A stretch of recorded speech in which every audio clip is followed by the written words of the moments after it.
Teammate হিসেবে কতটা মহান আর্জেন্টাইন স্পাইডারম্যান তার জন্য প্রমাণ করলেন আরও একবার। ডি বক্সের মাঝে বল শুট করলেই নিশ্চিত গোল পেতে পারতেন আলভারেজ, কিন্তু তিনি সেটা করলেন না, বরং নিজে গোল না করে সতীর্থকে দিলেন হ্যাট্রিক করার সুযোগ।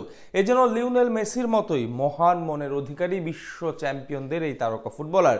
অ্যাথলেটিকো মাদ্রিদের জার্সিতে জুলিয়ান আলভারেজের মহানুভবতার আরও বিস্তারিত গল্প জানাচ্ছেন শ্রাবণ অনেক। চাইলে কি আর মেসি আলভারেজদের মতো মহান মনের অধিকারী হওয়া যায়? শুরুটা এমনভাবে কেন বলা হলো তার প্রমাণ পেতে ছবিটি দেখুন। বক্সের একেবারে মাঝে বল পেয়েছেন জুলিয়ান আলভারেজ। তার ডান সাইডে থাকা ডিফেন্ডার তাকে ট্যাপ করতে আসতেই পারছেন না, কেননা তাকে চ্যালেঞ্জ জানাতে আসলে ডান সাইডে রান মেক করে আসা অ্যাথলেটিকোর আরেক ফরওয়ার্ড এবং ম্যাচে জোড়া গোল করা সোরলোথ ফাঁকা স্পেস পেয়ে যাবেন। তাই কোনোভাবেই জিরানোর ডিফেন্ডার আলভারেজকে চ্যালেঞ্জ জানানো সম্ভব নয়। এই দৃষ্টিকোণ থেকে ভাবলে এগিয়ে আসা গোলকিপারের সঙ্গে অনেকটা 1-to-1 সিচুয়েশনে ছিলেন এই ফরওয়ার্ড, আর গোলকিপারকে বোকা বানিয়ে আলতো টাচ, তাহলে পেয়ে যাবেন মৌসুমে 33 খানা গোলটি। এই মুহূর্তে পৃথিবীর কোন ফুটবলার নিজের কথা না ভেবে সতীর্থের কথা ভাববেন? একবার শুধু ভাবুন, এমন সিচুয়েশনে বল পেয়েছেন ফরাসি তারকা কিলিয়ান এমবাপ্পে, তিনি কি করতেন? সতীর্থের হ্যাটট্রিকের কথা কি ভাবতেন? ইতিহাস বলছে কখনোই নয়। এমবাপ্পে কেন, পৃথিবীর কোনো ফুটবলারই এমন পজিশন থেকে সতীর্থের কথা ভাবতেনই না। কিন্তু জুলিয়ান আলভারেজ তো আর অন্যদের মতো নন। তিনি আর্জেন্টাইন লিওনেল মেসির জাতীয় দলের সতীর্থ। আচরণের দিক থেকে তো মেসির মতোই হবেন, তাই নয় কি?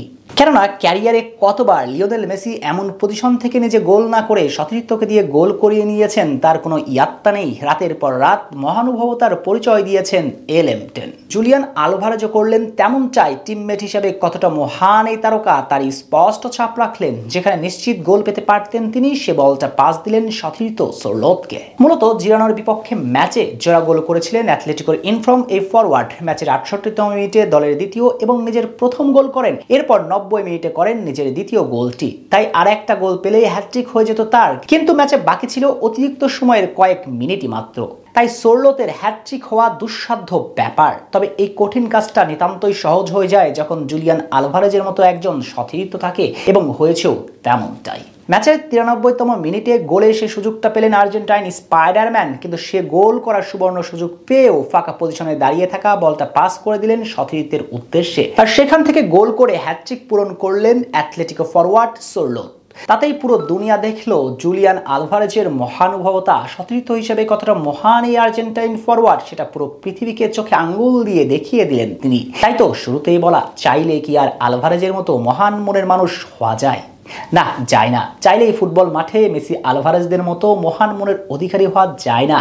এদিন অবশ্য ম্যাচে শুধু একটা অ্যাসিস্টই নয়, বরং পুরো ম্যাচ জুড়ে দুর্দান্ত খেলেছেন তিনি। গোল না পেলেও নির্ধারিত 90 মিনিট পর দুই দলের খেলোয়াড়দের মাঝে দ্বিতীয় সর্বোচ্চ ম্যাচ রেটিং পয়েন্ট ছিল এই বিশ্ব চ্যাম্পিয়নের।